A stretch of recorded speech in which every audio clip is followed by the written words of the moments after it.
An Jaladheen miti kanani sitti naafu maaliif na rakkiftati maalumaaf naan bartu keessa koonaaf barii rakkina garaa koo jaalalaan na dirqee kanaaf hinaafuun koo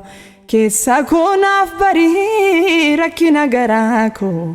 jaalalaan na dirqee kanaaf hinaafuun koo.